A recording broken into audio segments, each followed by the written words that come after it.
The first time I saw the tree, I thought I was hallucinating from oxygen deprivation. Wouldn't be the first time a newbie exobotanist got careless with their atmospheric readings on this godforsaken moon. But no, my O2 levels were fine and the thing was definitely there, rising from the regolith like a twisted sculpture made of impossibly thin obsidian filaments that somehow supported their own weight against Callisto's gravity. Elara Zhou. I found something, I said, my voice catching. It's definitely not in the database. Copy that, Vic's voice crackled through my helmet. Probably just another crystal formation. Tag it and bag a sample. I circled the structure slowly. It stood about 4 meters tall, branching in fractal patterns that shouldn't exist in nature, too perfect, too deliberate. Its surface reflected the dim Jovian light in ways that hurt my eyes when I looked too long. This isn't a crystal formation, I said. It's growing. As if responding to my words, a tiny bud at the tip of one branch unfurled. I froze, watching as it expanded, black filaments extending and interlacing until they formed a perfect sphere the size of my fist. Then the sphere began to glow. Holy shit, I whispered, forgetting protocol completely. What's happening? Vic demanded. Elara? The glow intensified until I had to squint. The sphere detached from the branch with a gentle snap and hovered. Actually fucking hovered before me. Inside its lattice shell, pinpricks of light swirled and danced like stars. I said, it's full of stars. By the time I got back to the research station, Director Lin had already called an emergency meeting. I stood awkwardly at the front of our cramped common room, the sphere, now encased in a containment field, floating gently beside me. So you're telling me, Lin said, rubbing her temples, that this structure spontaneously grew a miniature galaxy? Not exactly a galaxy, corrected Ariv, our physicist, who hadn't stopped scowling at his readings since I'd returned. The spectrographic analysis suggests actual stellar fusion occurring within a localized space-time anomaly. It's impossible is what it is, interrupted Carol, the station's corporate liaison. Her eyes never left the sphere, calculating dollar signs almost visibly reflected in her pupils. Quantum technologies will want to fly in their own team immediately. Like hell they will, I said. The sphere drifted closer to me as if agreeing. Everyone noticed. I cleared my throat.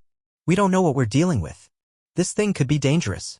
All the more reason to get experts involved, Carol replied smoothly. We are the experts, Vic said, crossing his tattooed arms. And Elara's right. We need to understand this before cutie suits come stomping through with their proprietary nonsense.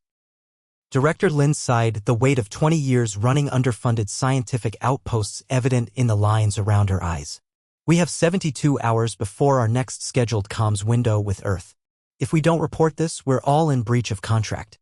The sphere pulsed, its internal stars shifting to form what looked disturbingly like a question mark. Nobody else seemed to notice. So we have 3 days, I said. Let's make them count. The cellular structure, if you can even call it that, seems to reconfigure at the quantum level, I explained, pointing to the microscope display. It was 4 a.m. station time and only Ariv remained in the lab with me. It's like it's constantly rewriting itself. Ariv nodded absently, still focused on his equations.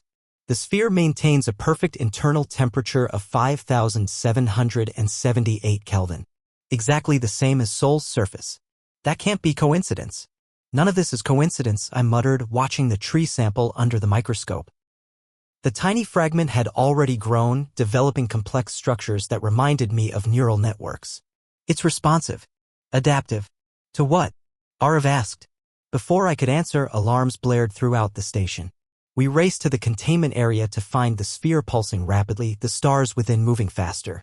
What did you do? I demanded as Carol entered the room, followed by 2 unfamiliar figures in quantum technologies uniforms. Just introduced some external stimuli, Carol said with a tight smile. The company shuttle made excellent time. You contacted them early, Lynn accused, appearing in the doorway with Vic. Without authorization. I have standing authorization to report significant discoveries, Carol replied. And these gentlemen have expertise we need. The taller cutie representative stepped forward. Dr. Patel, Dr. Lin, Dr. Novak, and Elara Zhou, I presume? I'm Dr. Reed, quantum materials specialist. This is my colleague Hayes. Hayes, a woman with cold eyes and a permanent smirk, nodded curtly. We've brought specialized equipment to harvest and stabilize the anomaly. Harvest? It's not a fucking crop, I snapped. The sphere's pulsing intensified and suddenly the containment field shimmered and failed. The sphere shot across the room directly to me. Interesting, Hayes said, making notes on her tablet. It appears imprinted on you. The sphere hovered before my face, its internal stars forming patterns too complex to follow. Something about those patterns tugged at my consciousness like a half-remembered dream. The tree, I said suddenly. We need to go back to the tree. Now. That's out of the question, Dr. Reed said. Our priorities are securing this specimen and preparing it for transport. Vic stepped between Reed and me. This is still our research station, last I checked. Technically, Carol interjected, it belongs to Cutie.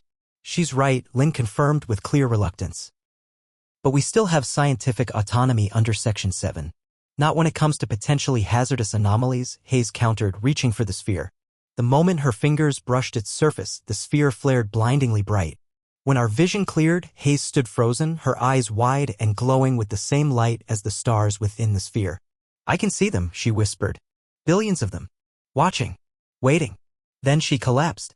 While the others argued about what to do with Hayes, who remained unconscious but stable, I slipped out of the station. The sphere followed me like an obedient pet, illuminating the dark Callistoan landscape with its gentle glow. When we reached the tree, I gasped. In just 24 hours, it had changed dramatically, grown taller, broader, with dozens of developing spheres pulsing among its branches. The regolith around its base had transformed into something organic, spreading outward in concentric rings. What are you? I whispered. The sphere beside me darted forward, merging with the trunk of the tree. Suddenly, the entire structure lit up from within, branches swaying despite the absence of wind. A voice, not a sound but a presence in my mind, responded, We are connection. I staggered backward. You're sentient. We are network. We are bridge, asterisk. A bridge to what? Images flooded my consciousness, stars being born and dying, civilizations rising and falling across countless worlds, strange beings of light and matter communicating across vast distances through trees just like this one, a network spanning galaxies. You're communicating with other worlds, I realized aloud. You're some kind of interstellar relay. Yes. Long divided. Now reconnecting. You found us, asterisk. Why me? Compatible neural patterns. You understand growth. Connection. Life finds life, asterisk. The sound of approaching rovers interrupted our communion. The corporate team had discovered my absence. They come to take. To own. To control network, asterisk. I won't let them, I promised, not entirely sure how I'd stop them. More grow. Already spreading, asterisk. The images returned, spores of these trees traveling through space, finding purchase on moons and planets throughout our solar system. Growing, connecting, creating a web that would eventually link Earth to the larger network. Is that safe for us? I asked, suddenly wary. Connection brings understanding. Understanding brings peace. Or destruction. Choice belongs to receivers, asterisk.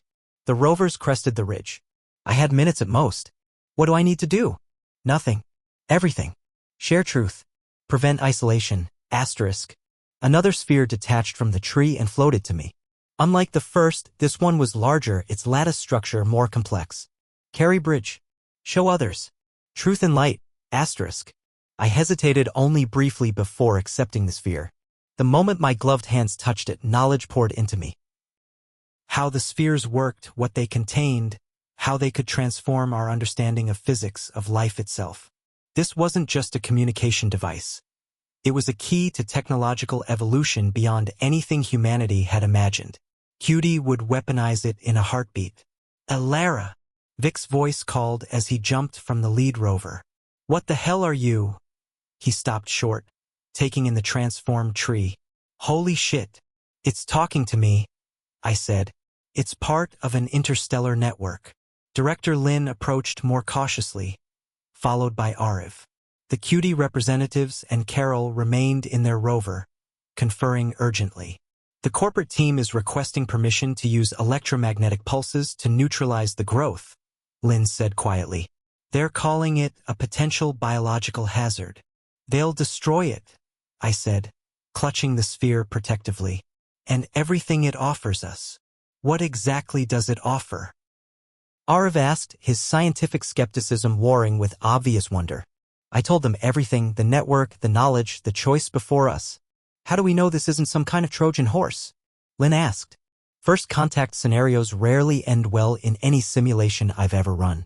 If they wanted to harm us, they could have done it already, Vic pointed out. That thing basically downloaded itself into Hayes' brain. And she's still unconscious, Lin countered. The sphere in my hands pulsed gently. Asterisk, show them stars. Truth and light. Asterisk. I held it out. Touch it. See for yourselves. Vic didn't hesitate. His fingers brushed the sphere and his eyes widened. Connection, he breathed. Lin and Arv exchanged glances, then simultaneously reached out. By the time Reed and Hayes emerged from their rover with what looked suspiciously like a pulse weapon, all four of us stood in a circle around the sphere, our eyes reflecting starlight. Step away from the anomaly. Reed ordered. I turned to face them, suddenly calm. It's too late. The network is already growing. Callisto is just the beginning. These trees will sprout on every moon, every planet. They're offering us membership in something greater than ourselves. And if we refuse? Carol asked, her voice uncharacteristically uncertain. Then we remain alone, I said simply. The choice is ours, but not yours alone to make. Hayes stepped forward, her earlier coldness replaced by an expression of profound understanding. I saw it, she said quietly.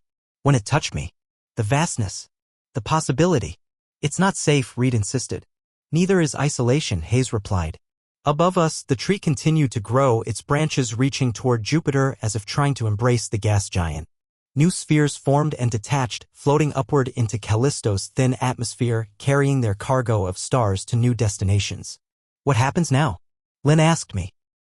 I looked down at the sphere in my hands, at the miniature cosmos it contained, billions of stars, perhaps billions of civilizations, all connected through trees that grew between worlds. Now, I said, we learn how to be part of something bigger. In the tree's obsidian branches, a new bud unfurled, reaching toward us like an offering hand. Inside it, stars began to form, each one a potential connection, each one a possible future. The first time I saw the tree, I thought I was hallucinating. Now I understood I was just beginning to see clearly. Some trees grow fruit. Some grow flowers. This one grows stars. And through them, we grow too.